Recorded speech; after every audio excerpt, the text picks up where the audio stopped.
안녕하세요, 여러분. 빵이입니다. 오늘 읽어드릴 책은 프랜시스 호지슨 버넷 작가님의 작은 공주 세라입니다. 이 책은 출간과 동시에 여전히 세계 각국에서 어린이 책 스테디셀러의 자리를 지켜오고 있습니다. 그러면 읽어드릴게요.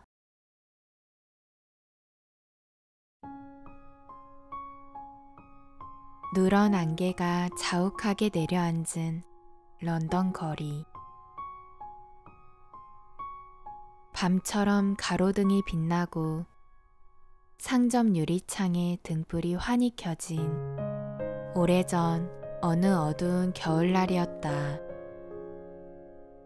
어딘가 특이해 보이는 작은 여자아이와 아빠를 태운 마차가 큰 길을 느릿느릿 지나갔다. 무릎 깍지를 끼고 앉은 아이는 제 어깨를 감싸는 아빠에게 몸을 기댄 채 생각에 골몰한 듯 묘하게 조숙해 보이는 커다란 두 눈으로 창밖 넘어 지나가는 사람들을 쳐다보았다. 어린아이의 자그마한 얼굴에서 그런 표정을 보기란 쉬운 일이 아니었다. 12살이라 해도 어른스러워 보일 법한데 세라크루는 고작 7살이었다. 사실 세라는 언제나 꿈을 꾸었고 희한한 것을 상상했으며 어른들과 그들의 세상에 대해 생각하지 않을 때가 없었다. 아이는 자신이 아주 오랫동안 살아왔다고 느꼈다.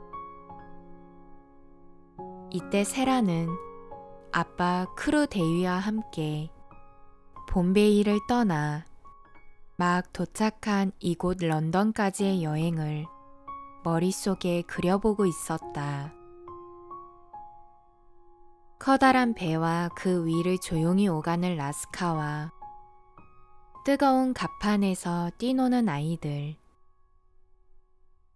기어코 세라에게 말을 붙이고는 뭐라고 대꾸하면 웃음을 터뜨리던 몇몇 젊은 장교 부인들을 생각했다. 무엇보다도 태양이 이글이글 타오르는 인도 땅에 있다가 어느 순간 드넓은 바다 한복판에 떠있나 싶었는데 지금은 낮이 밤처럼 어두운 낯선 거리를 낯선 마차를 타고 달리다니 참 이상하다는 생각이 들었다. 아이는 당혹스러워서 아빠 옆으로 바투 붙여 앉았다. 아이가 속삭이는 듯한 낮고 신비스러운 목소리로 아빠를 불렀다. 아빠. 우리 아가씨 왜? 크루데이는 아이를 바짝 끌어당겨 안으며 얼굴을 내려다보았다. 우리 세라가 무슨 생각을 하고 있을까? 여기가 그곳이에요? 세라는 아빠에게 더 파고들며 속삭였다. 맞아요, 아빠? 그래, 맞아. 우리 세라 드디어 도착했구나. 아직 7살이지만 아이는 아빠의 목소리에서 묻어나는 슬픔을 알아챘다. 아이는 아빠가 자신을 그곳으로 보내려고 벌써 몇 년 전부터 마음의 준비를 시켜왔다고 여겼다. 자신을 낳다가 돌아가신 엄마를 아이는 알지도 못하고 그리워하지도 않았다. 젊고 잘생기고 부유하고 정 많은 아빠가 아이와 이 세상을 이어주는 유일한 연결고리처럼 보였다. 부녀는 늘 함께 지냈고 서로를 끔찍이 아꼈다. 아이가 안 듣겠거니 지레짐작한 사람들이 떠드는 소리를 듣고서야 아이는 아빠가 부자라는 사실을 알았다. 그러다가 자신도 크면 아빠처럼 부자가 될 거라는 사실까지 알게 되었다. 아이는 부자가 무엇을 의미하는지는 알지 못했다. 내내 아름다운 저택에서 살았고 살람식으로 절하면서 자신을 미시사이브라 부르는, 자신이 원하는 것은 뭐든지 들어주는 숱한 하인들에게 둘러싸인 생활이 익숙할 뿐이었다. 아이에게는 장난감과 반려동물과 자신을 떠받드는 아야가 있었는데 부자에게는 이런 것들이 딸려 있음을 차차 깨달았다. 하지만 아이가 아는 부유함은 그것이 전부였다. 이 짧은 인생에서 아이를 괴롭히는 문제가 하나 있었으니 바로 언젠가는 그곳으로 가야 한다는 사실이었다. 인도 날씨는 어린아이에게 매우 해로웠으므로 아이들은 될 수 있는 대로 빨리 인도 땅을 떠나 영국 학교로 가곤 했다. 세라는 다른 아이들이 인도를 떠나는 모습을 보았을 뿐만 아니라 아이로부터 편지를 받은 엄마들과 아빠들이 주고받는 이야기도 들은 터였다. 세라는 자신도 떠나야 한다는 사실을 알았다. 아빠가 들려주는 여행담이나 새로운 나라 이야기에 솔깃할 때도 있었지만 아빠 곁에 머물 수 없다는 생각만 하면 마음이 한없이 무거워졌다. 아빠, 그곳에 같이 가면 안 돼요? 5살이었을 때 세라가 물었다. 아빠도 학교에 다니면 안 돼요? 아빠 공부하는 거 도울게요. 세라, 거기에 아주 오래 있는 게 아니란다. 아빠는 늘 이렇게 대답했다. 멋진 건물에 여자아이도 많을 거야. 함께 놀 친구도 많겠지. 아빠가 책도 잔뜩 보내줄게. 우리 세라는 빨리 자랄 테니 1년도 채 안 돼서 아빠를 돌봐주러 올 만큼 크고 똑똑해질 거야. 아이는 그 생각이 마음에 들었다. 아빠를 위해 집을 돌보고 아빠와 승마를 즐기며 저녁 파티가 열리는 날에는 식탁 상석에 앉는 것, 아빠와 이야기를 나누고 아빠의 책을 읽는 것 등이 아이가 세상에서 가장 하고 싶은 일이었다. 그런 것을 이루기 위해 영국의 그곳으로 가야 한다면 기꺼이 마음을 다잡을 수 있었다.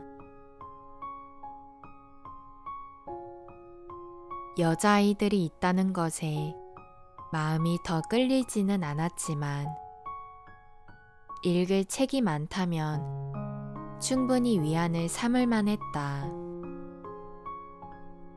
아이는 세상 무엇보다 책을 좋아했고 아름다운 이야기를 지어내어 자신에게 들려주곤 했다. 때때로 아빠에게 들려주기도 했는데 아빠는 아이만큼 그 이야기를 좋아했다. 아이가 부드럽게 말했다. 여기까지 온 이상 그만 체념해야겠죠? 아빠는 딸 아이의 예스러운 말투에 웃음을 터뜨리며 아이에게 입을 맞추었다. 속내를 들키지 말아야 한다는 걸 잘 아는데도 아빠는 도저히 마음을 다잡을 수 없었다. 별난 딸 세라는 함께하기에 더없이 좋은 친구였으므로 인도로 돌아가 집의 문을 여는 순간 하얀 원피스를 입은 이 자그마한 아이가 자신을 맞으러 나올 리 없다는 사실을 실감하게 되면 얼마나 쓸쓸함이 몰려올까 싶었다. 마차가 목적지의 건물이 우뚝 서 있는 넓고 칙칙한 광장으로 들어서자 아빠는 아이를 꼭 끌어안았다. 옆에 늘어선 건물과 별다를 바 없는 크고 칙칙한 벽돌 건물이었지만 검은 글자가 새겨진 노쇠 문패만은 앞문에 걸린 채 환히 빛났다. 세라야, 다 왔다. 크르데이가 애써 쾌활하게 말했다. 그러고는 아이를 마차에서 번쩍 안아 내린 다음 계단을 올라가 초인종을 눌렀다. 나중에야 세라는 건물이 민친 교장과 똑 닮았다는 생각을 자주 했다. 외관은 번듯한 게 그럴싸했지만 건물 안은 모든 것이 보기 흉했다. 팔걸이 의자는 속에 딱딱한 뼈를 숨긴 듯 했다. 복도에 있는 모든 물건은 딱딱하고 번들번들 윤이 났다. 모퉁이에는 사람 얼굴을 한 보름달이 그려진 키 큰 시계가 서 있었는데 붉은 뺨까지 광택제를 발라놓은 것 같았다. 부녀가 안내받은 응접실에는 반복되는 네모무늬의 양탄자가 깔려 있었고 의자들도 네모나게 각진 데다 육중한 대리석 벽난로 위에는 육중한 대리석 시계가 놓여 있었다.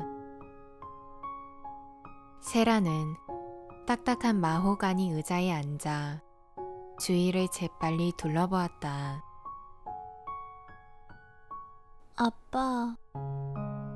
아빠 여기 싫어요. 아이가 말했다.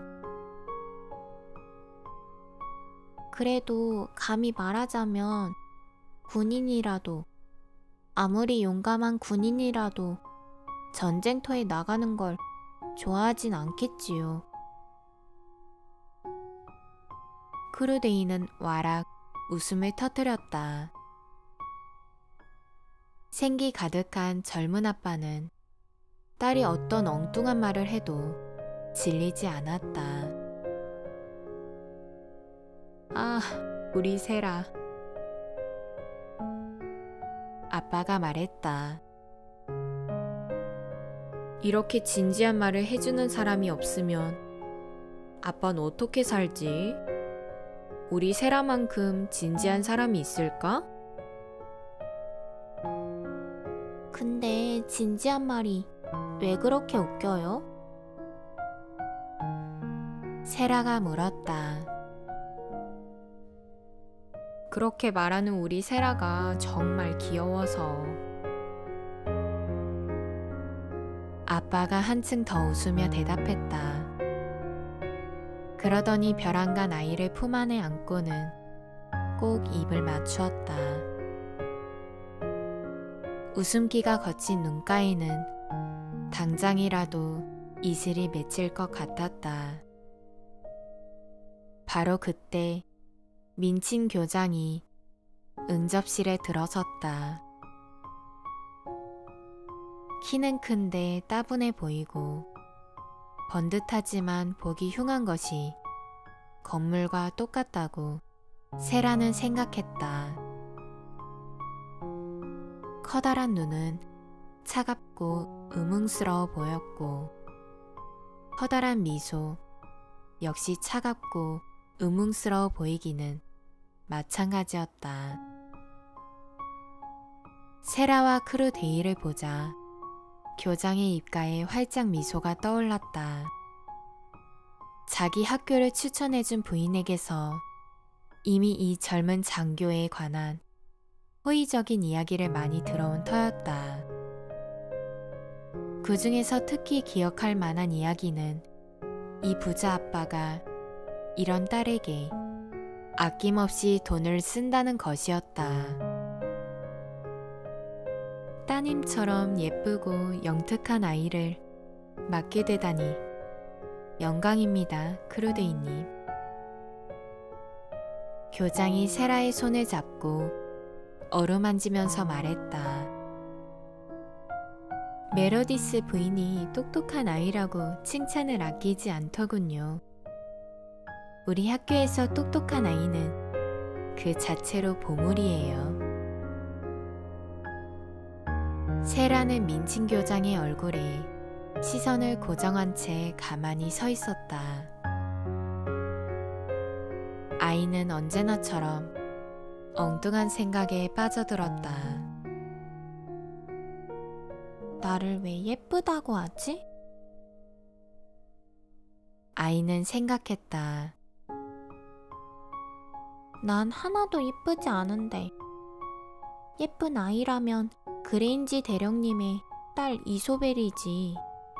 보조개도 있고 장밋빛 뺨에 긴 머리칼은 황금빛이지. 내 머리칼은 까맣고 짧은 데다 눈동자는 초록색이야. 몸도 삐쩍 말랐고 예쁜 데가 하나도 없어. 나처럼 못생긴 아이도 없을걸? 순 거짓말이야. 아이가 자신을 못생긴 아이로 여기는 것은 잘못된 생각이었다. 아이는 부대에서 예쁜 아이로 통하는 이소벨 그레인지와 닮은 데도 없었지만 그녀만의 묘한 매력이 있었다. 날씬하고 유연한 몸피에 키는 또래에 비해 컸고 작고 진지한 얼굴은 매력적이었다. 끝부분만 살짝 말려 들어간 검은 머리칼은 풍성했다. 눈동자는 초록빛이 도는 회색인 게 사실이지만 짙은 속눈썹이 길게 꺼풀진 커다란 눈은 아름다웠다. 아이는 싫어할지 몰라도 많은 이가 그런 눈동자 색깔을 좋아했다. 그럼에도 아이는 자기가 못생겼다고 확고하게 믿었으므로 민친 교장의 이빨림 소리에 조금도 기분이 좋아지지 않았다. 내가 교장에게 예쁘다고 한다면 그것도 거짓말이겠지? 아이는 속으로 생각했다. 거짓말이란 걸 나도 알아. 내 눈엔 교장이나 나나 똑같이 못생겼어. 근데 왜 그런 말을 하는 거지? 교장이란 사람을 좀 더 알고 나서야 세라는 그 이유를 알 수 있었다. 학교에 아이를 데리고 온 모든 엄마와 아빠에게 한결같이 같은 말을 한 것이다. 세라는 아빠 옆에 서서 아빠와 민친 교장이 주고받는 이야기를 들었다. 아빠가 이 학교를 선택한 것은 메러디스 부인의 두 딸이 교육받은 학교였기 때문이다. 크루데이는 그만큼 메러디스 부인의 경험에 큰 신뢰를 보냈다. 세라는 특실 기숙생으로 이곳에 머물 테고 여느 특실 기숙생보다 더 많은 혜택을 누릴 것이다. 예쁜 침실에 혼자 쓰는 거실이 있고 조랑말과 말차가 별도로 마련되어 있으며 인도의 아야 대신 하녀가 아이를 보살펴줄 것이다. 공부는 전혀 걱정하지 않습니다. 크루데이는 세라의 손을 쥐고 토닥이면서 기분 좋게 웃었다. 오히려 아이가 너무 빨리, 너무 많이 배우지 못하게 하는 게 힘들 정도입니다. 그 작은 코를 낮이고 밤이고 책에 파묻고 사니까요. 민친 교장 선생님, 얘는 책을 읽는 게 아니라 마치 작은 늑대 새끼인 양 책 한 권을 꿀꺽 집어삼킵니다. 그러고도 또 집어삼킬 책이 없나 하고 새 책에 목말라 하죠. 어른 책도 읽겠다고 하는데 크고 두껍고 무거운 그런 책들 말입니다. 영어는 물론이고 프랑스어, 독일어로 된 책을 망라하고 역사책의 위인전, 시집까지 분야를 가리지 않습니다. 책을 너무 많이 읽는다 싶으면 아이를 책에서 떼어놓으십시오. 로튼거리에서 조랑말을 타든지 인형을 사러 시내로 나가자고 하세요. 인형이랑 더 많이 놀 나이입니다. 세라가 말했다. 며칠에 한 번씩 인형을 사면 너무 많아져서 다 예뻐할 수가 없어요. 인형과는 친한 친구가 되어야 해요. 에밀리는 나랑 제일 친한 친구가 될 거예요. 크루데이는 민친 교장을, 민친 교장은 크루데이를 쳐다보았다. 에밀리가 누구죠?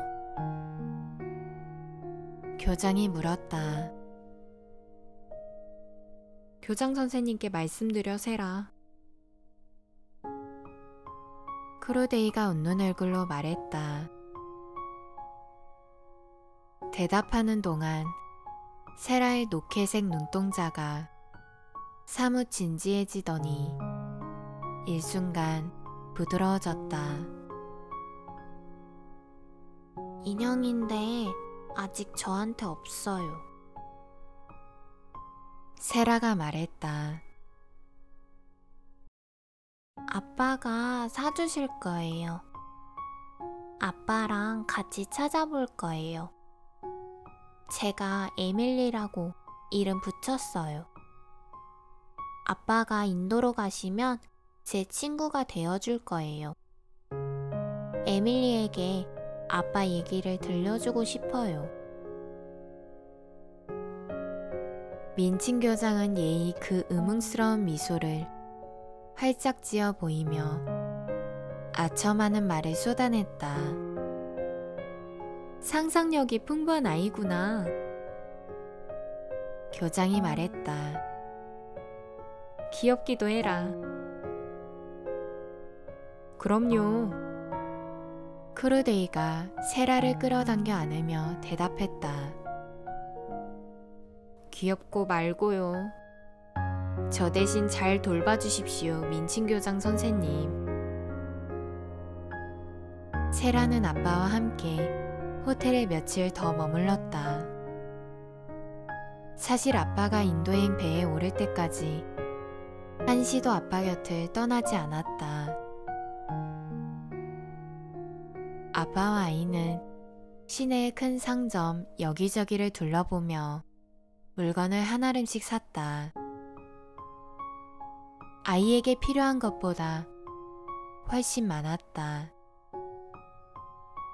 충동적이고 순수한 젊은 아빠 크로데이는 어린 딸이 원하는 모든 것을, 그리고 자신이 원하는 모든 것을 사주고 싶었다. 그래서 그들은 7살 아이에게 너무 과하다 싶은 옷을 걸어모았다. 값비싼 털로 테두리를 감싼 벨벳 드레스와 레이스 드레스, 곱게 수놓은 드레스, 크고 보드라운 타조 깃털을 꽂은 모자, 흰 족제비 모피 외투와 머프, 작은 장갑과 손수건과 실크 스타킹이 담긴 상자까지 물건이 넘칠 정도로 어찌나 많은지 계산대 뒤에 공손하게 선 젊은 점원들은 커다랗고 진지한 눈망울을 가진 묘하게 생긴 저 소녀가 적어도 외국 공주일 거라고, 아니면 인도 라자의 어린 딸일 거라고 자기들끼리 수군거렸다. 마침내 아빠와 아이는 에밀리를 찾아냈다. 하지만 그 전에 수많은 장난감 가게에 들러 엄청나게 많은 인형을 들여다보아야 했다. 인형처럼 보이면 안 돼요. 세라가 말했다. 말을 건네면 꼭 듣는 것처럼 보여야 해요. 그런데 아빠, 인형들은 문제가... 그러면서 고개를 갸우뚱하고 잠시 생각에 잠기는 눈치였다. 우리가 하는 말을 전혀 못 듣는 것처럼 보인다는 거예요. 그리하여 두 사람은 큰 인형, 작은 인형, 눈동자가 검은 인형, 푸른 인형, 갈색 곱슬머리 인형, 금발을 따 늘어뜨린 인형, 옷을 입은 인형, 옷을 입지 않은 인형을 들었다가 내려놓기를 반복했다. 아빠, 알죠? 옷을 걸치지 않은 인형을 들여다보면서 세라가 말했다. 에밀리를 찾았는데 에밀리가 드레스를 입고 있지 않으면 양장점에 데리고 가서 꼭 맞는 옷을 맞춰줘야 해요. 그렇게 몸에 대보면 더 예쁘게 맞을 테니까. 숱한 실망 끝에 그들은 마차를 뒤따라오게 하고는 천천히 걸으면서 상점 진열창을 들여다보기로 했다. 두어 군데는 발걸음도 하지 않고 그냥 지나쳤는데 그리 크지 않은 상점 앞으로 다가가는 순간 세라가 갑자기 멈춰서더니 아빠의 팔을 꽉 잡았다. 아빠! 세라가 소리쳤다. 에밀리를 찾았어요. 아이의 얼굴이 발갛게 상기되더니 좋아하는 친구를 만났을 때처럼 노케색 눈동자에 반짝 생기가 돌았다. 우리를 기다리고 있나 봐요. 세라가 말했다. 어서 가서 만나봐요. 오, 이런. 크로데이가 대답했다. 누가 우리를 소개해주면 좋겠는걸? 아빠는 날 소개하고 난 아빠를 소개하면 돼요. 세라가 말을 받았다. 하지만 내가 에밀리를 한눈에 알아보았으니까 에밀리도 날 바로 알아볼 거예요. 어쩌면 에밀리도 세라를 알아보았는지 모른다. 세라가 에밀리를 품에 안았을 때 에밀리의 눈동자는 무척이나 똘똘해 보였다. 꽤 큰 인형이었지만 들고 다니기 버거울 정도는 아니었다. 굽슬굽슬한 황갈색 머리칼이 어깨 주위로 망토처럼 흘러내렸고 깊고 투명한 회청색 눈동자 위에는 그린 속눈썹이 아닌 보드라운 진짜 속눈썹이 짙게 드리워져 있었다. 맞아요. 세라가 에밀리를 무릎에 앉히고 얼굴을 들여다보며 말했다. 맞아요, 아빠. 에밀리가 틀림없어요. 에밀리는 상점 진열대에서 어린이 양장점으로 자리를 옮겨 세라의 것만큼 화려한 옷을 맞추었다. 레이스 드레스에 벨벳과 모슬린으로 지은 드레스, 모자와 외투, 레이스가 달린 예쁜 속옷, 장갑, 손수건, 털옷이 마련되었다. 에밀리가 좋은 엄마와 사는 것처럼 보이면 좋겠어요. 세라가 말했다. 에밀리의 엄마는 나예요. 물론 친한 친구가 되겠지만. 슬픈 생각이 마음을 헤집고 다니지 않았다면 크루데이에게도 즐거운 쇼핑이 되었을 것이다. 그러나 이 모든 것은 데위가 사랑스럽고 별난 꼬마 친구와 곧 헤어져야 함을 의미했다. 밤이 깊었을 때 데위는 침대에서 일어나 아이 방으로 가서는 에밀리를 품에 안고 자는 딸의 얼굴을 내려다보았다. 아이의 검은 머리칼이 베개 위에 흩어져 있고 에밀리의 황갈색 머리칼이 그 위에 포개져 있었다. 둘 다 레이스가 나풀거리는 잠옷 차림이었고 뺨 위로 속눈썹이 길게 드리워졌다. 에밀리가 있어 다행이라는 생각이 들 정도로 에밀리는 진짜 아이와 다름없어 보였다. 데위는 크게 한숨을 내쉬고는 소년 같은 표정을 지으며 콧수염을 잡아당겼다. 아, 우리 세라. 데위가 중얼거렸다. 아빠가 얼마나 널 그리워할지 넌 모를 거야. 이튿날 아빠는 아이를 민친 기숙학교로 데려다주고 떠났다. 다음날 인도로 가는 배에 오를 터였다.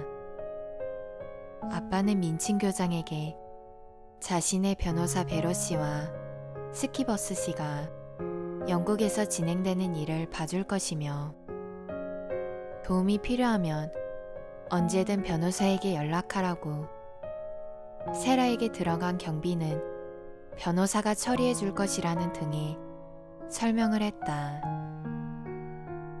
편지는 일주일에 2번 보낼 것이며 세라가 원하는 활동은 무엇이든 할 수 있어야 한다고 덧붙였다. 사리 판단이 분명한 아이라 위험하다 싶은 것은 아이 얘기도 꺼내지 않을 겁니다. 아빠가 말했다.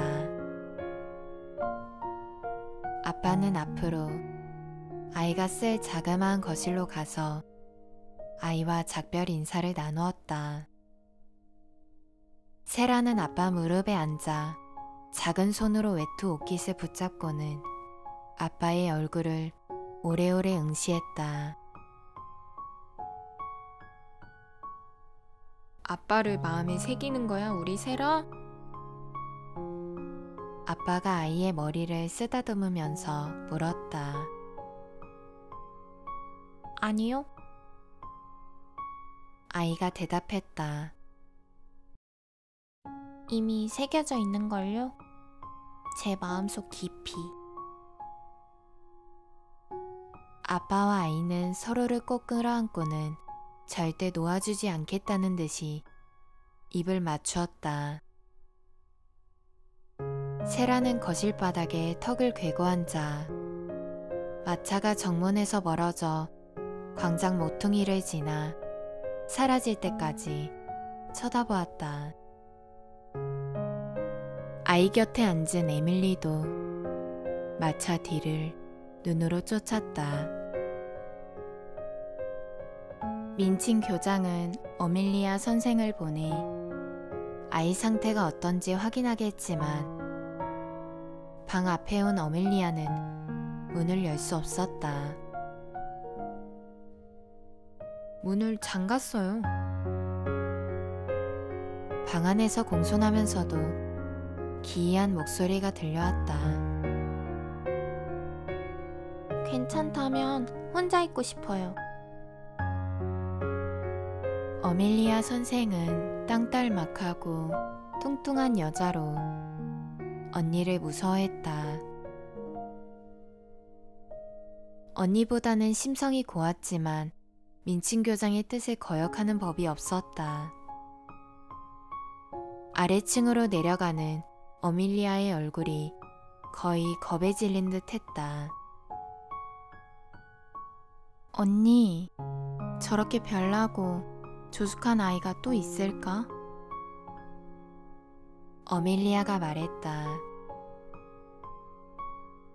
문을 잠그고는 숨소리도 안 내던데. 다른 애들처럼 발을 구르고 비명을 지르는 것보다 낫잖아.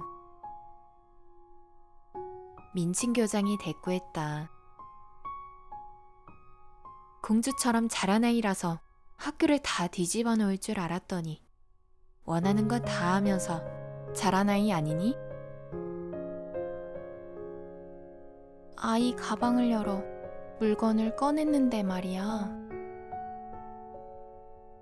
어밀리아 선생이 말을 받았다. 생전 그런 건 처음 봐. 흑단비와 흰 족제비 털이 달린 외투에 진짜 발랑시엔 레이스가 너풀거리는 속옷까지 있더라고. 언니도 봤지?